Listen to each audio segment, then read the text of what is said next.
Hello, and a very warm welcome to the Big Bright podcast. My name is Vic, and I'm the Brand, Marketing and Communications Manager here at Bright. As a brand manager, I know all too well that creating professional-looking video content can be a costly and complicated process for many companies. And if your marketing budget is small, it may well be the first channel to be overlooked. But what if there was a way to make professional video ads and campaigns with minimum time and cost? Today, we're excited to welcome Kayan, Marketing Manager at Waymark, who offers professional video solutions for the modern marketer. Kayan's background lies in influencer marketing in the Detroit startup scene, giving her valuable insight into deals between influencers and brands and what exactly makes an audience tick. Her current role at Waymark sees her as a one-woman marketing machine, managing the content, advertising and website whilst keeping an eye on the latest video trends. So with so many hats to wear, it's important to use the right platform to make her job easier. So we've invited Kayan onto the podcast to chat video templating, scrapping costs for COVID, and just how it feels to have your product offering go viral on social media.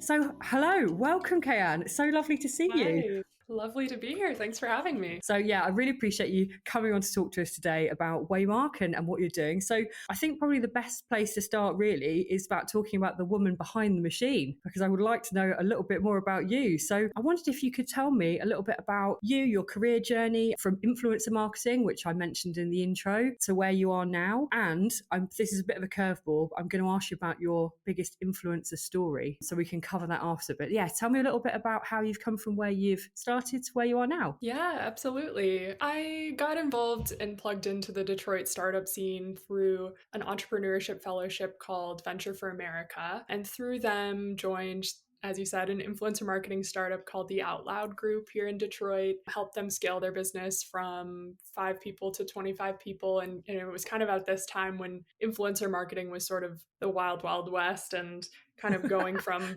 being just absolutely bonkers to being a bit more formalized. I feel like I love the Wild Wild West though. That sounds amazing. Like I feel like that would be ideal for me. Just money flying every direction, brands having no idea really how to do it, and all that sort of thing. So, and then from there, hop to run marketing at Waymark, where I work now. Amazing. Yeah. So with the influencer stuff then, it's obviously, I mean, I always have a little bit of gossip. So obviously working in the Wild Wild West, I've sort of worked with influencers before in sort of previous agencies when we've been looking at partnerships and stuff like that. But I don't know if you've got anything that you can tell me about maybe one of the biggest influencer demands that you've ever had, any of the craziest ones. Oh, you probably can't name names, but have you had any amazing or weird experiences with influencers at all? Yeah, definitely. I mean, there are some eccentric personalities out there. I primarily was doing work with YouTubers, so definitely some divas, especially people who have bigger audiences. They are basically just celebrities at that point who are asking for the glam squad and the limo and whatever, to film the ad or sponsorship. I once was kind of negotiating the creation of a Super Bowl commercial with a influencer who shall not be named, which was one of the crazier experiences in just kind of navigating that transition from, digital influencer to full-on celebrity who might appear in a mainstream Super Bowl commercial like that, and how, the game changes at that level. Wow. With the things that they're asking for and all that type of thing. But we did a lot of fun stuff too. One of my favorite ads that we worked on at the Out Loud Group was for a video game called World of Tanks. And we had an influencer, this guy Demolition Ranch, he actually went out and rented some tanks and drove them around and ran over some cars in a junkyard. And then at the end, did this little ad for World of Tanks, this video game. And it was one of the most effective things that we'd ever done because obviously, the target audience ate that up. So yeah, I can imagine. I don't know. I love all of that. I think I love the idea of influence marketing, the world of influence and stuff. I think it's some really crazy stuff that goes on. I mean, my experience with them was probably much less than that. When I worked with a jewelry company, we were sort of offering, a piece essentially to do some collaborative work with an influencer where they would feature the jewelry and things on their YouTube channel and stuff like that. But the demands just got greater and greater. So from starting off with quite a simple piece of jewelry, which was quite a high value item, suddenly they were adding diamonds to it. And then it was actually, I'd like 2 rings actually. And basically the value of the prize just got bigger and bigger and bigger. So we just couldn't work with them in the end. It was just mad. There's been a TV show, which probably won't get in the US, but it's on BBC 3, which is by, I think it's Baby Cow Productions, which is Steve Coogan's, I don't know if it's actually his production company, but anyway, he works with Baby Cow. And they've done a series which is called Please Like, and it's all about YouTube influencers and the madness of that. It's a really, really good series. So if anybody's listening, yes, I think it's on iPlayer. I think you can catch it on there at the moment. But yeah, really well worth seeing. Very realistic, I imagine, as well, into the world of YouTube influencing. God, so yeah, I don't know if you can probably get that, but I'll send you a link if not, Kayan. I don't know if we have to get it in the US, but we can try. So yeah, tell me a little bit about Waymark and who you are. Obviously, I know you've been around for a little bit. You're not that old, to my knowledge. I think 2016, I think, is around when the company started. We did start in 2016. At the time, we were always on the ball. Nailed it. At the time, we were helping small businesses create Facebook still image ads, and then kind of pivoted into video. Started out at that time also primarily serving small businesses as sort of like a self-serve video creation platform for their advertising needs across all these different platforms, social media, wherever else. And then a couple of years ago made the transition to upstream to serve the enterprise market. And so now we primarily help your sort of larger enterprise brands and media companies and agencies create really high quality video at scale. So we essentially allow them to make video quickly and affordably and with a lot of brand control for all the different teams at their company.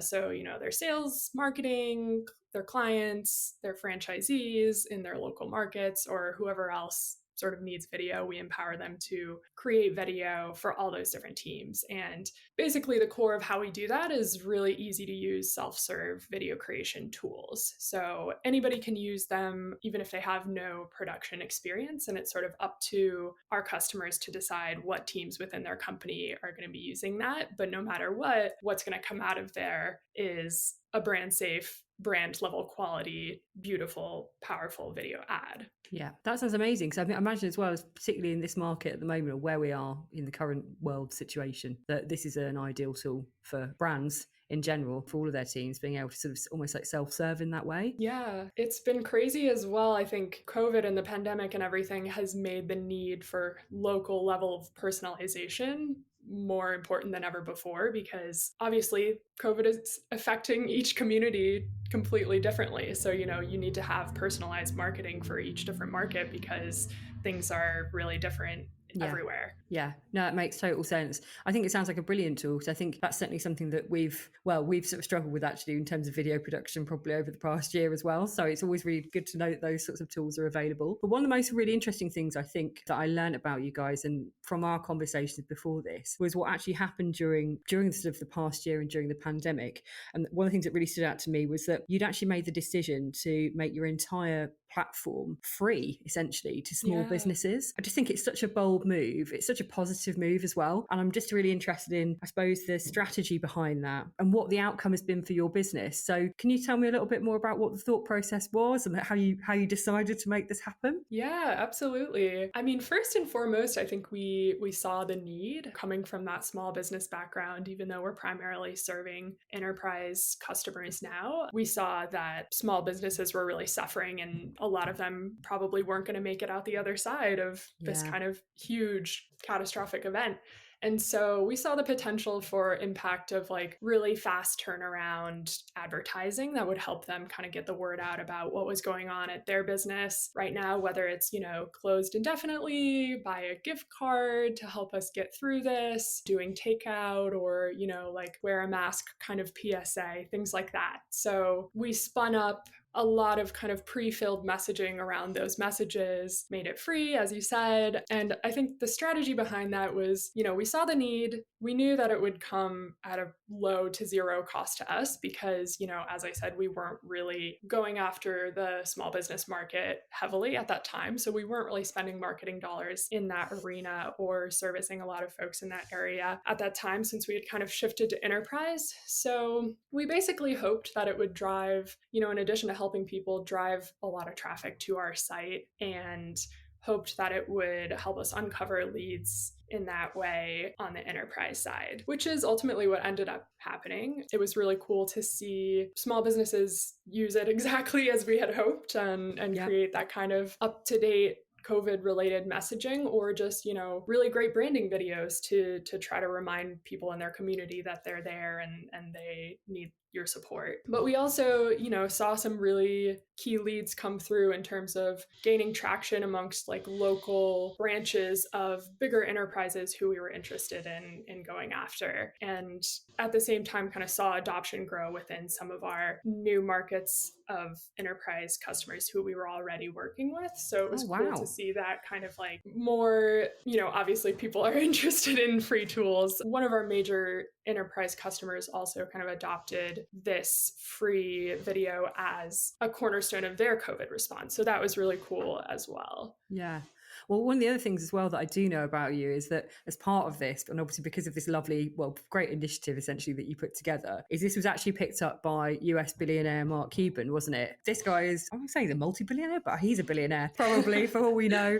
He definitely stars on Shark Tank in the US, which is like, yes, I would say more of a hardcore version of Dragon's Den. I mean, I don't know if you've seen Dragon's Den here, Kayan. I wish I had. I mean, it's pretty lame in comparison. I always think that Shark Tank's a lot more sort of hard, like cutthroat, and it's a lot faster turnaround, whereas in Britain it's exactly as you would imagine it, really, just sort of four middle-aged people looking a little bit sad who are picking and choosing whether we want to invest or not. So but yeah, so he's on that. But did he tweet about you guys, or how did that come about? So I know that he promoted the tool essentially. Yeah, we have no idea how he found out about it, but obviously he's an advocate for small business and startups and stuff like that, and he tweeted about us and posted us on LinkedIn to the tune of, I think, like almost 10,000 likes. So that was a huge moment last summer for sure. I was going to say that's some pretty decent promotion where you haven't had to do very much for it. But yeah, I was going to say that's that was pretty impressive. And yeah, I know that he's obviously, as an entrepreneur himself, he's very much backed small businesses, as you say. So that must have generated loads of traffic to your site and your social channels. And did you see an uptake at all when that happened? Did you see any uptake? Absolutely. The leads must have gone slightly for through weeks the roof after that. It was such a nice thing to wake up to, as a marketing dream. Yeah.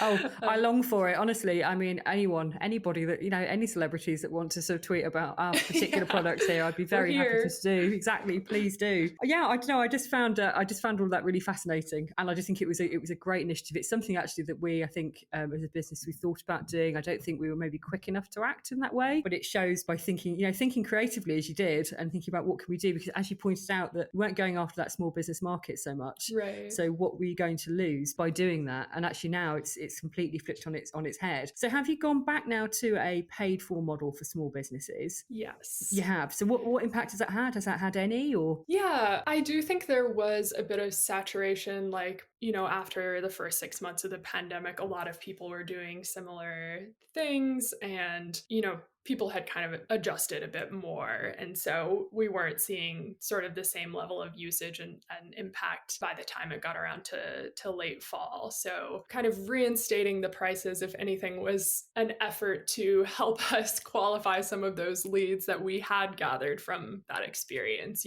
because it becomes very difficult to sell enterprise software if you're giving everything away for free at that point. Exactly. Well, that was going to be my thing. It's like, well, how do you then move back? Because that's quite a challenge once you've offered a sort of like a freemium model almost. Yeah, right. Suddenly getting people to pay is quite a challenge. So you've been able to qualify those easy. That's quite interesting. Yeah, I just think it was a really good thing that you did, and I'm just really pleased that it worked out so well for you, to be honest. Same here.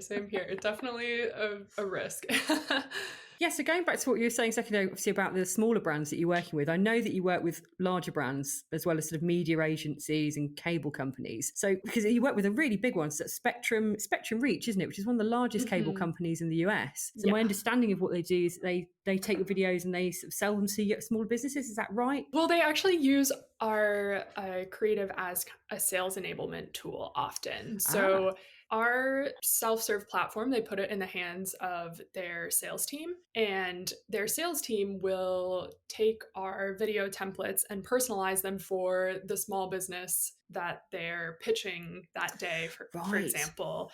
And they'll be able to make a free spec ad, take it to that meeting with that small business, and then the small business previously who's unable to afford, a $5,000 commercial created by a local production team now is able to put that same money towards their ad campaign on TV with Right. this very low cost creative created on Waymark. And, it also takes away the element of the Oh, production timeline because often, small businesses are really moving at the last minute, not to make them sound bad, but, you're a business owner, you've got a lot going on, yeah, of course. and you're not probably planning 6 months in advance for an ad campaign. And so it kind of empowers these media companies to be a little bit more nimble and also to compete with folks like Facebook for those sort of lower dollar advertisers Yeah. and introduce them to a new platform of TV or, OTT streaming, for Okay. example. Is that the only cable company you work with? Do you work with others, or is that sort of your biggest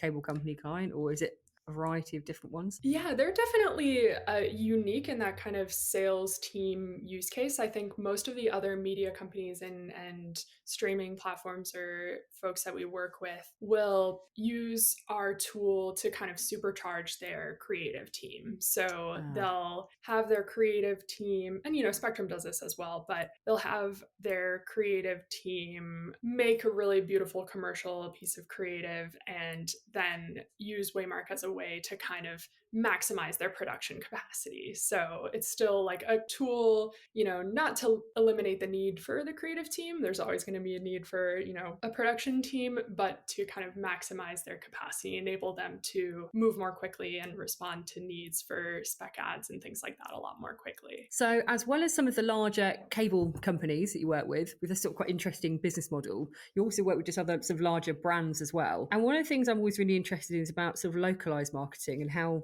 we can be a little bit more targeted with that sort of stuff. Yeah. And so I just wondered if you had any thoughts or tips or any experience of working with brands that have had to do more localized video stuff. So there's big brand videos, but actually sometimes within different markets, you do need stuff that's going to be much more targeted. And that could be for general brand marketing, it could be for employer brand as well. So I don't know if you've got any hints or tips about that you could pass on to us. Yeah, absolutely. So, one of the things that we do for larger brands is we'll take their national level campaign creative and we'll turn it into an easy to customize video template that they can then offer to their local marketers or local channel partners, franchisees, that type of thing, and say, the vast majority of this is kind of a frozen in place, unchangeable brand safe ad, but then at key points, you can add your local offers, your logo, your name, your address, and that sort of thing to kind of build that local connection. We've seen that be very effective for some of our brand clients, especially this year, just in offering your local partners the chance to kind of come alongside and support your national campaigns at that local level, and to do it with tools like ours that allow you to do that without concern. Because I think one of the biggest pain points for larger brands, national or global brands, is you want that really effective kind of last mile advertising in the local markets, but the things that your local marketers or franchisees are making are just totally off brand and Well, not at all what you're looking for. it's terrifying. It can be because it can feel like such a risk. And I think there's always a fear for anyone that's working in brand management, brand owner, head of brand, whatever. It can be quite alarming knowing that you do have partners or franchisees where you can give them guidelines, but sometimes you don't always know what what they're going Right. to You come have up no with. idea what's going to come out. Yeah, and it's so important to obviously retain that brand equity to make sure that Right. that stuff is on brand. So I mean, imagine a tool like this is essential. Really, you're saying that there's a lot of stuff that is templated, so there's only limited editability within the Right. video. And I Mhm. imagine then that the video footage that they're using though would still be sort of the brand footage, but it's just purely the messaging and things they can lay on top. So we let brands kind of add their brand kits of logos and different types of footage and brand colors and brand fonts and things like that to make sure that just sort of the world of options that Yeah, your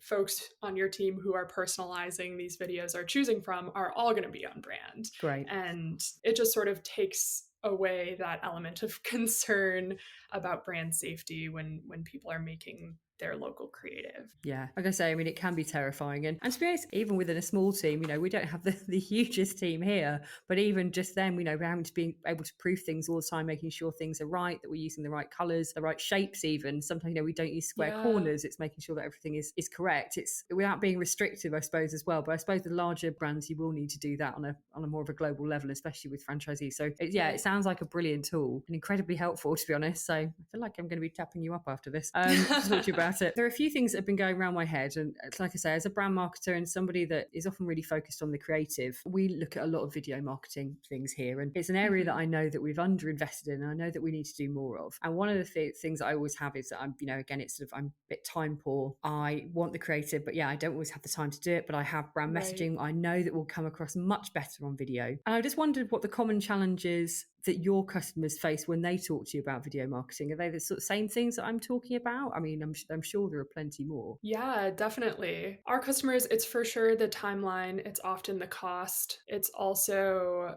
generally like the brand safety element is a huge deal for our customers as well. It's basically quality control is one of their huge issues. So if they had unlimited resources to dedicate to making sure that what every one of their teams was creating was phenomenal, then that would be fine. But they obviously don't. So they have to turn towards tools like ours. But I would say you hit the nail on the head with timelines and affordability being kind of the main two issues at hand. Yeah. Well, it's really good, though, that tools like yours exist now to sort of start breaking those barriers down, because I think before, video production always just felt, like you say, like a real investment. And a lot of the time when you're looking for video production, again, it's the quality, again, it's the turnaround times, like you were saying. Like, there are campaigns that I'm thinking about at the moment that, well, I'm working on with our team here, that I'm just like, right, I've got the idea, but I need to get that done. But how can I get that Right. done quickly before the idea goes and we move on to something else? Right. But one of the real concerns that I have often about video production, and I think particularly when I think about templating tools, and I don't know, you might be able to alleviate this Yeah. completely, is sometimes with templating that maybe waters down the creative. And Mm. I don't know what you think about that, and I don't know if you have any tips for anyone that might be using a platform such as yours that can help them keep that creative edge. Would that be partnering with you guys to make sure that, I know, the creative is there in the beginning, or I don't know? Yeah. So, like I said, we really try to partner closely with the creative teams at the different clients that we work with, because we find that, obviously the brands and agencies that we work with, they know their own brand best, or, they know their client's brand best. And so they are the most qualified to create their own templates. And so we actually empower folks to create their own templates with our Waymark After Effects Studio extension. That kind of enables you to pick on your own, what's going to be locked, what's not, but also to kind of regularly be creating new video creative that is definitely going to be up to par because you made it. And then you also get to decide what elements of it are personalizable and what's going to be locked and held in that brand safe space. That sounds great. No, that does alleviate some of that, because I was thinking, I'm familiar with a few of your competitors, I would probably say. I'm not going to mention it though. I'm not going to give them the airtime, Kayan. But it's more about the fact that, yeah, when I use those tools, I haven't done the past. I've probably used a free model, but obviously there's the paid for as well. But I think it always feels quite limiting in terms of my ability to Yeah. edit, and there's quite an additional cost for anything to do with adding any of my branding stuff on. It's quite a significant leap. Yeah, I just often I feel a little bit restricted with those particular platforms, but it feels that maybe, I'm assuming, if you're working with you more on an enterprise level, that then you have that freedom to have more Yes. of that creative. So for smaller businesses, obviously that's not necessarily the option. They have a more of a limited template option, but I've had a look at your site and there's a huge variety of different templates that people can choose Yeah. from. Is that done on a paper? I'm just asking you loads of questions about the ins and outs of the workings Please. of your business, but is that a subscription model, or are they paid for sort of off the shelf? Is that just like a pay as you go option? Yeah, we have a set of templates created by our team that are publicly available, and you can buy individually off the shelf, or you can pay a subscription monthly to get a certain number of credits that then roll over and you can redeem and that sort of thing. But I would also say, to your question kind of about the templated creative, what I think sets us apart from a lot of the other video creation platforms is we really conceptualize of our templates as professionally produced stories. So rather than kind of a Frankenstein Mm. sort of put all these little different elements together. You are the editor. We kind of think of our user as the producer or director. So, there's a fully produced story and you are kind of putting your own spin on it. And it's very simple and straightforward, plug and play, as opposed to kind of having to come up with this concept creatively with a beginning, middle, and end on your own. We do that for you, and you're able to step in with your brand and make it your own. Oh, that sounds great. Okay. No, that's, yeah, makes a lot of sense. And that's not something I've necessarily experienced to date. So, yeah, that feels Yeah. definitely like a bit of a differentiator. So, I feel like I'm putting a real sort of shameless, ham fisted question in here, which is really asking about, we work with UKM because you are a client of ours. So, I Yeah. wasn't going to highlight at the beginning because our podcasts are not horrendous sales pitches. They've never been intended to be. Obviously, I know with the amount of large digital assets that you work with at the moment, being a video production company, it was sort of wondering really how you keep track of them. And I know that you obviously use one of our products, which is our latest product actually called Dash. So yeah, how did you find out about us out of interest? I'm not even sure how that happened. Yeah. Well, I think actually what happened is we had a team member sort of go full hog diving into asset management and Oof. doing a full review of this space. Yeah, I know, right? What What a an job. afternoon. Goodness me. But he really did a comprehensive review of this space and ultimately landed on Dash as the right solution for us. And, obviously we work with a bunch of different brands and creative teams. And so we use it to make sure that we have a really well organized set of all of our different customers' brand assets that we, across our creative team and also across our development team so that, everybody just is on the same page. And we also use it because one of the things it's really helpful for is because we're creating a lot of time sensitive creative for different brands. Let's say, your spring ad campaign has a certain specific logo. So Mm-hmm. we need to make sure that we're not using any kind of out of date assets Ah, and that, right. certain assets, it's obvious when they're retired and they're no longer supposed to show up in any creative and stuff like that. So it's been really helpful in that realm too. Great. Yes, it helps you keep track of that sort of stuff. It's quite a common thing that comes up actually in digital asset management. Yeah. You tend to find. I mean, what were you using beforehand? Were you using, is it Google? Oh my God, just a mishmash of Google Drive and all sorts of crazy things. Yeah, no, it's so common. It's really common. I mean, I'll be honest, even internally, even though I probably should admit this, there are occasions where I have some images and things flying around my internal drives, which I know should be in our staff asset bank or product. But no, that's really good to know. And yeah, obviously we're delighted to be working with you. So yeah, thank you for choosing us in the first place.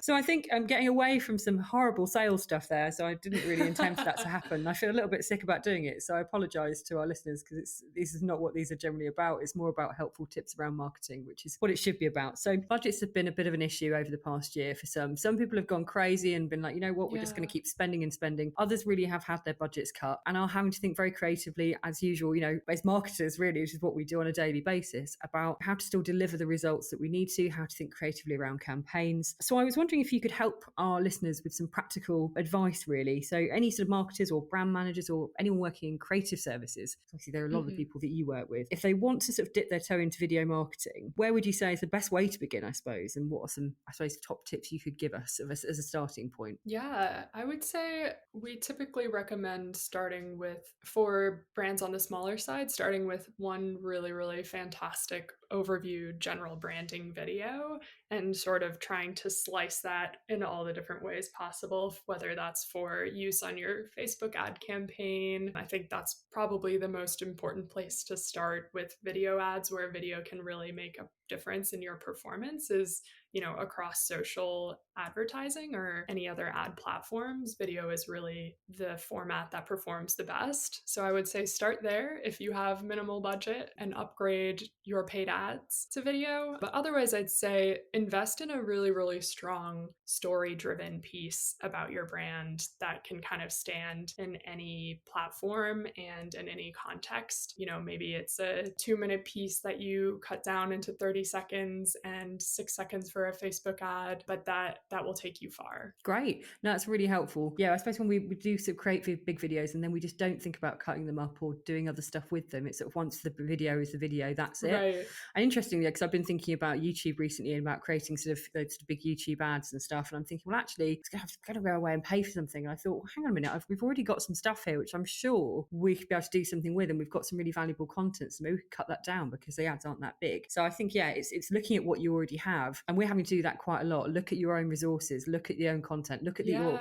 digital assets, look at the images that you have, the videos that are stored in the drives, or hopefully not, and hopefully in a wonderful system like one of ours. But of course. But yes, have a look at that stuff and see what you can sort of reuse, or what might maybe spark some ideas for a new campaign. I think you're right. We're always thinking about the next thing and buying more stuff, and actually we probably don't need to do that. We probably just need to be a bit cleverer with the stuff that we already have. So I think that's a really, really helpful tip. Thank you. So if anybody wanted to get in touch with you guys over at Waymark, I'm assuming they just go straight to your website, which is Kayan. Waymark.com. Oh, look at that. So simple. See you there. Can they get a demo of your services? Is it a case of, obviously, if it's an enterprise business, probably they can sign up for a demo? Or Definitely. Feel free to reach out to team@waymark.com or just schedule a meeting straight through our website. Fabulous. Thank you so much. It's been an absolute pleasure talking to you. I think you've given us some really helpful tips there, particularly around, what to do with our content. And it's been great to understand a little bit more about how your tool works compared to maybe some of your competitors and what your differentiator is. Because like I say, there are some competitors out there. Same with all of us in this industry. We're all competitors against each other. Not you and I, obviously, that would never happen.